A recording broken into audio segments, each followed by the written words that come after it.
Hello. Anyone who saw the handover of the Bibas children's bodies and what turned out to be a random Gazan female in a coffin that was labelled as containing Shiri Bibas might consider that the society that would do that, hostage taking, murder and glorying in it, might be termed psychopathic. I've seen some postings on X in which Muslim authorities have criticised that particular circus. Here we are. Today, Palestinians cheered at the coffins of the Bibas family and Oded Lifshitz, the Grand Mufti of Saudi Arabia, this chap, I think. What we saw today in Gaza is a disgrace to Islam, an act of blasphemy against Allah, while the United Arab Emirates Grand Mufti said Hamas has brought shame to Islam on a level never seen before. And a lot of people are taking that as an encouraging sign, which it could be, but it isn't what it seems, folks. And I'm going to tell you why, after I've told you I'm Granniopteryx, and I'm on YouTube, Rumble, BitChute and Minds.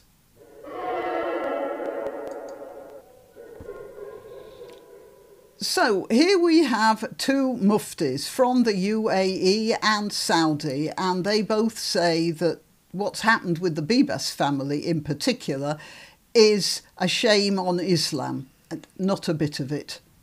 Islam actually codifies the taking of hostages and sex slaves as legitimate acts of warfare.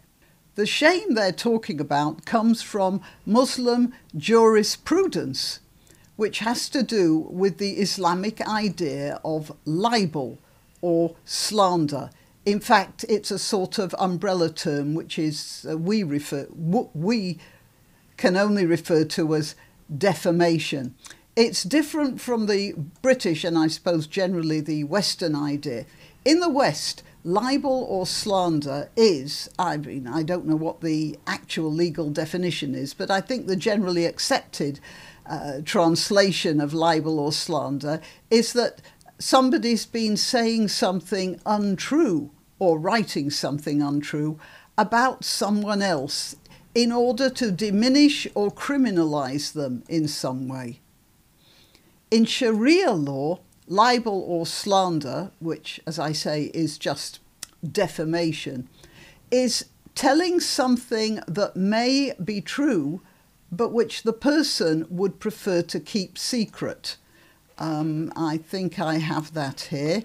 You see, it's called evils of the tongue, defamation, and is a restricted form of speech under the Sharia and has been tackled, it says, at length. The Arabic term for defamation is tashhir. And before I go any further, I have to just explain to you, if you don't speak Arabic or indeed any Semitic language, this is a concept you wouldn't know about. And it's to do with the root. Generally speaking, all Semitic words have a three-letter root which is made of consonants, and it's like a sort of code. I mean, there are exceptions, obviously, but it's sort of like a code. So you see these three letters, and this is a code for a concept. Kitab, for instance, KTB, is anything to do with writing. And you mess around with the word and it becomes a letter or a book. You just add bits to it, sort of bolt-ons like Lego pieces. And that applies, I think, almost every Semitic language I can think of has kitab as a basic root, and it has to do with anything written down. So tashhir is a word for defamation, but it comes from shahara, which is a base form in Arabic, and it means to make something manifest, it says here, or to expose it to the public. This has nothing to do with what's true or not. It just means general exposure to the public. And that's the concept of tashhir, which is defamation. When we hear those muftis saying, let's have another look at them. When we hear those muftis saying that Hamas's behaviour brings shame to Islam, they're talking about Islamic defamation, not European defamation.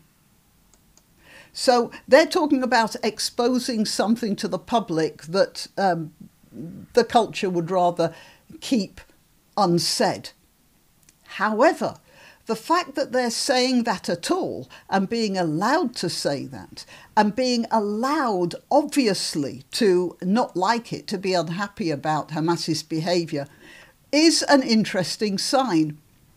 It's also an interesting sign, hang on, I'm going to get something else up here, that a lot of Saudi school textbooks have been undergoing something of a revision.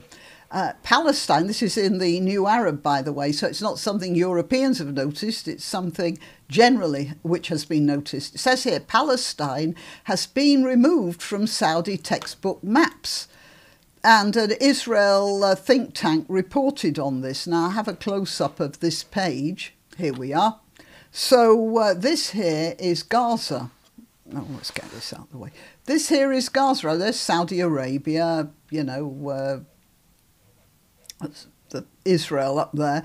But that's Gaza, and there it is down there. I can't see whether it actually says Palestine there. I can't make it big enough to read, but it's there.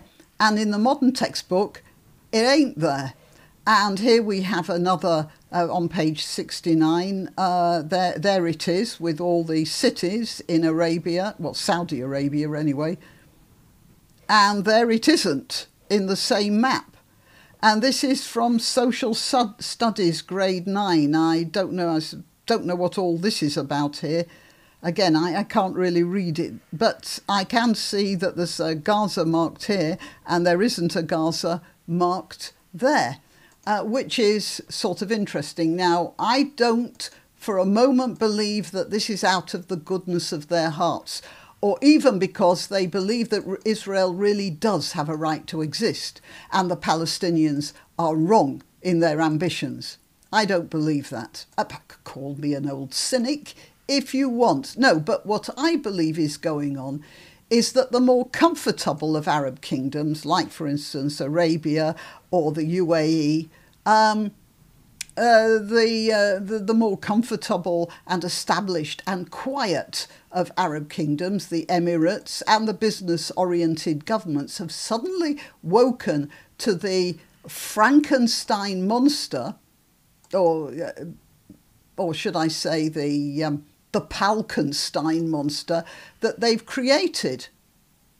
They certainly are responsible for its existence. They've been funding it and pumping imams and various resources into it ever since the creation of the State of Israel. And they've kept, instead of absorbing these people when they could, they've kept them bottled up and as a sort of arrowhead into the body of Israel.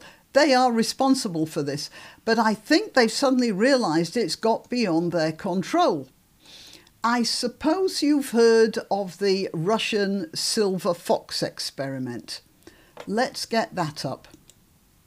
The silver fox, this happened in Russia. It started in I think the 1960s in Russia.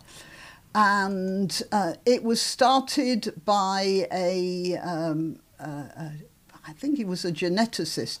Oh, hang on, called Dmitry Belyaev.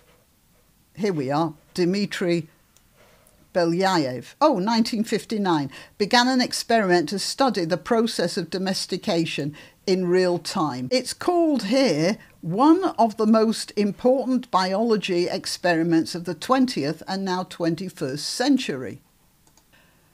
If you hadn't heard of it, so I'll just go over it quickly. This Russian geneticist, Dmitry Belyaev, set up an experiment to see if it was possible to domesticate a wild predator, the silver fox. It has a similar personality to our red foxes here in Britain. That is, it's not tameable, It's a hunter. It's not incredibly aggressive. It would tend to avoid people, but it's definitely not a tame animal in any way. You take a silver fox or an ordinary English fox, British fox, and bring it home, and it's not really that comfortable to have as a house pet. Belyaev framed it. He wanted to look at this from a genetic point of view, but he got the funding for it because he said it was an experiment in how to produce Soviet man. Anyway, he started breeding the more vicious ones with each other and the more tractable ones with each other. And the result was that the vicious ones became more vicious and the tractable ones became more domesticated. It's been a very interesting experiment, and it's still ongoing, and it's thrown up several interesting results. I have some pictures here. First of all, this is one of the original animals. Not only did the domesticated foxes become, well, more domesticated, but they also developed the sort of interesting divergences that we see in domestic dogs. They got different colour patterns on their coats, for instance. They became more baby-faced. Here's a more modern result. Just look at the difference. It's got, well, idiosyncratic markings. The original silver fox had a pretty uniform type of coat. Just look at that long snout and look at the difference here, how the head has shortened. There's a more baby-faced skull shape, and there's also hormonal differences as well. It's all very interesting. But even so, I would suggest that it isn't the most important breeding experiment in the 20th century. The most important one was the Palestinian breeding program, especially in Gaza, and it worked a treat to breed a society of psychopaths. And it's worked more quickly than with the foxes because humans are intelligent, so you could rewire their brains, and you can do that a lot quicker than you could readjust genetic inheritance. So you get this sort of thing developing. Here, let's have a listen to this. I'll go back to the beginning. This is a proud father showing the skill his daughter has developed. For those of you who are listening rather than watching and aren't getting the translation, I'll say it out. The father is saying, the Palestinians are throwing stones, and the little girl says, so what? And then he's supposed to be saying what the Israelis say. The Palestinian youth are running after us, as Israelis. Adi Alun stabbed us. And then the kid says, so what? What do you say to Palestinian youth in the West Bank? That's what the father asks. And this is what the kid does.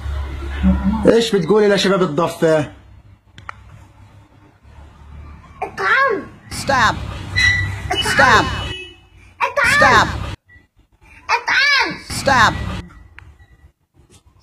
Stab. That is what this father was teaching this. How old do you reckon she is? 5? 6? Okay, and then you've got this on a children's programme. Over the past years, Hamas has used the media to poison the minds of the younger generation in Gaza. For example, in this programme on Hamas TV, identical twins were interviewed about their dream to kill Jews for the sake of jihad. One of them talked about his plan to study engineering in order to develop explosive device and blow up Jewish people for the sake of Allah. I want to point out to you that whenever you see any interviews, usually by the BBC or whatever, and they talk about these people talking about killing Israelis, they are changing the translation, because when you hear the word Yahud, That's not Israelis, that's Jews, and that's the word that they use consistently there in Hamas land. Okay, so I think that's enough of that. There are plenty of other examples, by the way. I've just picked out these two because I found them on X. So suddenly what we call the more moderate Muslims, more moderate Muslim states, actually they aren't more moderate, but they do have more of a will to live. These states have woken up to the realisation that these psychopaths here will not be stopped at the border with Israel. When a psychopath can't get at one victim, he'll look for another. And the next ones will be other Arab states that don't conform to their particular view of life and death. Because, of course, it all ends with this. And as a final piece of information for you, I'm going to show you the way that Hamas turned over the bodies of the Bibas children and some elderly peacenik. I've forgotten his name now, but he was 85 years old, and they did away with him as well. So they did away with a 10-month-old and a 4-year-old and an 85-year-old, and they gloried in it. And of course there was another body which turned out not to be the right one. Okay, let's just have a listen to this.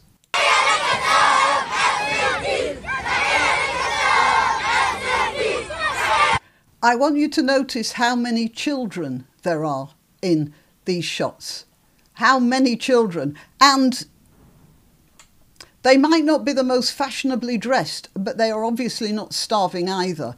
I mean, there's been a lot made of the fact that the Israelis are starving Palestinians. These kids look pretty well nourished, really, don't they? Just as an aside. But just look at how many children there are. How many are chanting these slogans. How they're all glorying in death.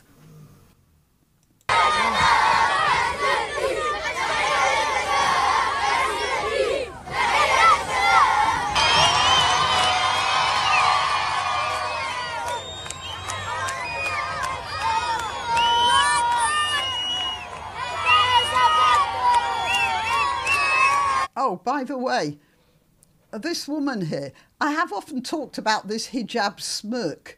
And when I saw that, I thought, that's the hijab smirk. Oh, let's carry on.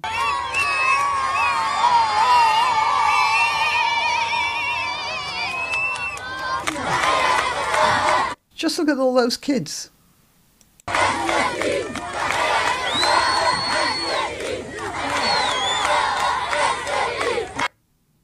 Well, if you want my opinion, that's an example of a psychopathic society.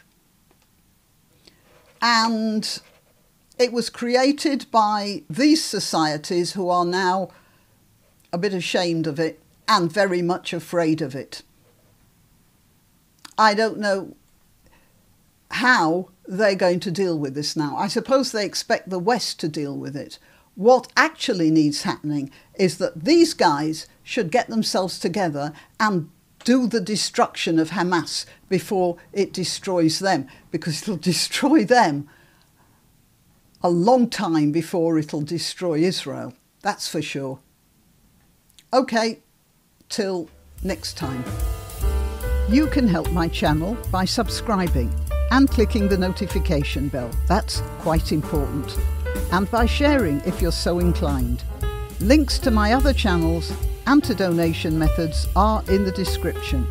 But the best way you can help is simply by clicking like and notify.